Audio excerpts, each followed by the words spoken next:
West Godavari జిల్లాలో తాడేపల్లిగూడెం నియోజకవర్గంలో ఇంతమంది రైతులు నష్టపోయిన రైతులతో మాట్లాడడం జరుగుతుంది. ఇక్కడ మీరు వెనకాల చూస్తున్నారు, ఇలా వీళ్ళ పంటల్లోకి నీళ్లు వచ్చిన పరిస్థితి. ఈ పరిస్థితి కేవలం ఈ గ్రామానికి చెందే 500 ఎకరాలు. ఇలా చుట్టుపక్కల గ్రామాలు ఈ జిల్లా అంతా కలుపుకుంటే కనీసం 40,000 ఎకరాలు ఇలా నీట మునిగిందని అంచనా. మరి రైతులు ఇంతగా నష్టపోతుంటే ఏ ప్రభుత్వానికైనా ఎందుకు కనిపించడం లేదు? ప్రతి రైతు ఇక్కడ చెప్తున్నారు, అమ్మా ప్రతి ఒక్కరికి కనీసం 14,000 రూపాయలు ప్రతి ఎకరాకి పెట్టుబడి అయింది. చాలా మంది కౌలు రైతులము అప్పు తెచ్చుకుని పెట్టినాము. కనీసం లక్షల్లో వీళ్ళకి అప్పుంది. కనీసం 2 లక్షలు ప్రతి రైతుకు ఇక్కడ అప్పుంది. మరి ఇలాంటి పరిస్థితుల్లో ప్రభుత్వాలు ఏం చేస్తున్నాయో సమాధానం చెప్పాల్సిన అవసరం ఉంది. వీళ్ళందరూ ఇక్కడ నేను రాగానే అమ్మా మా పొలాలు ఎంతగా మునిగిపోయాయో చూడమ్మా అని వాళ్ళందరూ నీళ్లలో దిగి మరి వాళ్ళ కష్టాలు చెప్పుకునే ప్రయత్నం చేశారు. అందుకే నేను కూడా నీళ్లలో దిగి వాళ్ళ కష్టాలకు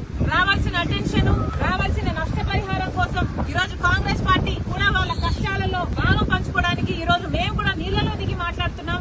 ప్రభుత్వాలు కళ్ళు తెరవాల్సిన అవసరం ఉంది. పక్క రాష్ట్రంలో రేవంత్ రెడ్డి గారు రుణమాఫీ చేశారు. ఇక్కడ రైతులు కూడా అమ్మా మాకు రుణాలున్నాయి, మాకు కూడా రుణమాఫీ అవసరము అని ప్రాధేయపడుతున్నారు. చంద్రబాబు గారికి చెప్తున్నాము, చంద్రబాబు గారు కాంగ్రెస్ పార్టీ కనుక అధికారంలోకి వచ్చుంటే తెలంగాణలో మాదిరిగానే ఇక్కడ కూడా 2 లక్షల వరకు రుణమాఫీ చేసే వాగ్దానం మేము ఇచ్చాం. కానీ మీరు ఇవ్వనంత మాత్రాన చెయ్యకూడదు అని రూల్ ఎక్కడా లేదు. రాజశేఖర రెడ్డి గారు రుణమాఫీ చేస్తాను అని వాగ్దానం ఇవ్వకుండానే, మేనిఫెస్టోలోనూ పెట్టకుండానే రుణమాఫీ చేసిన గొప్ప మహానేత రాజశేఖర రెడ్డి గారు. చంద్రబాబు గారు కూడా రైతులను ఆదుకోవాల్సిన అవసరం ఉంది అని కాంగ్రెస్ పార్టీ డిమాండ్ చేస్తుంది. ఇక్కడ రైతులు చెప్తున్న పరిస్థితి అయితే దారుణంగా ఉంది.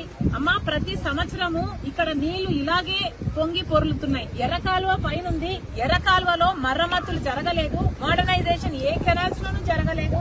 అక్కడ గనక పూడికలు తీసునుంటే మాకు ఇన్ని నీళ్లు రాకపోయేవి, ఇంత దారుణంగా పరిస్థితి ఉండేది కాదు అంటున్నారు. మరి గత ప్రభుత్వం వైసీపీ ప్రభుత్వం, జగన్మోహన్ రెడ్డి గారు ముఖ్యమంత్రిగా ఉన్నారు. జలయజ్ఞంలో రాజశేఖర రెడ్డి గారు రైతుల పక్షపాతి అని నిరూపించుకుంటే, జలయజ్ఞంలో రాజశేఖర రెడ్డి గారు మిగిల్చి వేసిన ప్రాజెక్టులన్నీ 6 నెలల్లో పూర్తి చేస్తానన్న జగన్మోహన్ రెడ్డి గారు 6 నెలల్లో పూర్తి చేయకపోగా కనీసం ఉన్న ప్రాజెక్టులకు కూడా కనీసం మరమ్మతులు చేయలేదు. గేట్లు ఊడి తేలిపోతున్నా పట్టించుకోలేదు. ఆఖరికి పూడికలు కూడా తీయలేదు. కట్టెడు మట్టి కూడా ఎత్తి పోసిన పాపాన పోలేదు. కాబట్టే ఈ రోజు ఇంతగా నీళ్ళు వచ్చాయి అని ఈ రైతులు చెప్తున్నమాట. మొత్తం చూసుకుంటే కనీసం లక్షల ఎకరాలలో పంట నష్టం జరిగింది. మరి చంద్రబాబు గారు ఇప్పుడు ముఖ్యమంత్రిగా ఉన్నారు. గత ప్రభుత్వం వైఫల్యాలను దృష్టిలో పెట్టుకుని మళ్ళీ మీరు అదే పొరపాట్లు చేయకుండా కాలువల మరమ్మతులు వెంటనే చేపట్టాలి. నెక్స్ట్ ఇయర్ కల్లా మళ్ళీ ఇదే పరిస్థితి రాకుండా చూసుకోవాలని ఈ రైతుల పక్షాన్ని డిమాండ్ చేస్తున్నాం. వెంటనే వీళ్ళందరికీ నష్టపరిహారం కూడా కనీసం 12,000 రూపాయలు ఖర్చు అయింది. మాకు అంతకంటే ఎక్కువే అయింది, 16,000 కొంతమంది చెప్తున్నారు.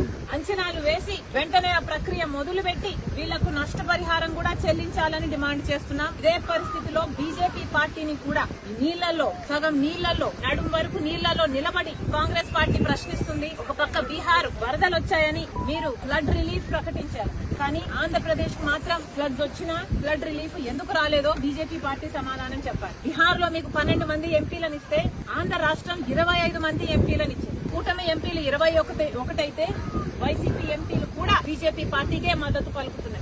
25 ఎంపీలు ఆంధ్ర రాష్ట్రానికి చెందిన ఎంపీలతో మీ సర్కార్ అక్కడ నిలబడి ఉంటే మరి ఆంధ్ర రాష్ట్రానికి మీరు చేస్తున్నది ఏమిటి అని అడుగుతున్నాం. ముఖ్యమంత్రి చంద్రబాబు గారు 1,00,000 కోట్లు అడిగితే మీరు శాంక్షన్ చేసింది 15,000 కోట్లు. మరి ఈ లెక్కన నెక్స్ట్ 5 ఏళ్లకైనా ఎంత ఇస్తారని మేము ఎక్స్పెక్ట్ చేయాలి? ఉన్న భరోసా కూడా పోతుంది. బీజేపీ పార్టీని నిలదీస్తున్నాం.